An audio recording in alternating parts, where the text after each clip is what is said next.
சென்னையில் ஓடும் ரயிலில் இருந்து கல்லூரி மாணவியை தள்ளிவிட்டு கொன்ற வழக்கில் குற்றவாளிக்கு தூக்கு தண்டனை விதிக்கப்பட்டுள்ளது.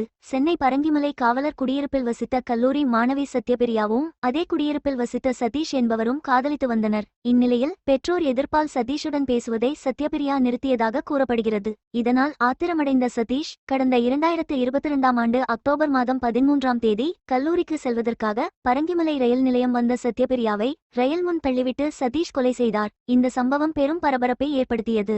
இதுகுறித்து போலீசார் வழக்கு பதிந்து விசாரித்தனர். பின்னர் இந்த வழக்கை சிபிசிஐடி விசாரணைக்கு மாற்றிய நிலையில் கைது செய்யப்பட்ட சதீஷ் இதுவரை ஜாமீன் கிடைக்கவில்லை என்பதால் தொடர்ந்து சிறையில் அடைக்கப்பட்டுள்ளார். இந்த வழக்கு சென்னை அல்லிகுளத்தில் உள்ள மகளிர் நீதிமன்ற நீதிபதி ஸ்ரீதேவி முன்பு விசாரணைக்கு வந்தது. சிபிசிஐடி காவல்துறை தரப்பில் 70 சாட்சிகளிடம் விசாரணை செய்யப்பட்டது. அனைத்து தரப்பு வாதங்களும் நிறைவடைந்த நிலையில் வழக்கில் இன்று தீர்ப்பு வழங்கப்பட்டுள்ளது. அதில் பரங்கிமலை ரயில் நிலையத்தில் ஓடும் ரயிலில் கல்லூரி மாணவியை தள்ளிவிட்டு கொன்ற வழக்கில் சதீஷ் என்பவருக்கு தூக்கு தண்டனை விதிக்கப்பட்டுள்ளது. மாணவியை பின்தொடர்ந்து தொல்லை அளித்த பிரிவின் கீழ் 3 ஆண்டுகள் சிறை தண்டனை, 15,000 அபராதம் விதிக்கப்பட்டுள்ளது. உயர்நீதிமன்றம் உறுதி செய்த பின் தண்டனையை நிறைவேற்ற வேண்டும். 3 ஆண்டுகள் தண்டனை நிறைவு செய்த பின் தூக்கு தண்டனையை நிறைவேற்ற அல்லிகுளம் மகளிர் நீதிமன்றம் அதிரடி தீர்ப்பு வழங்கியது.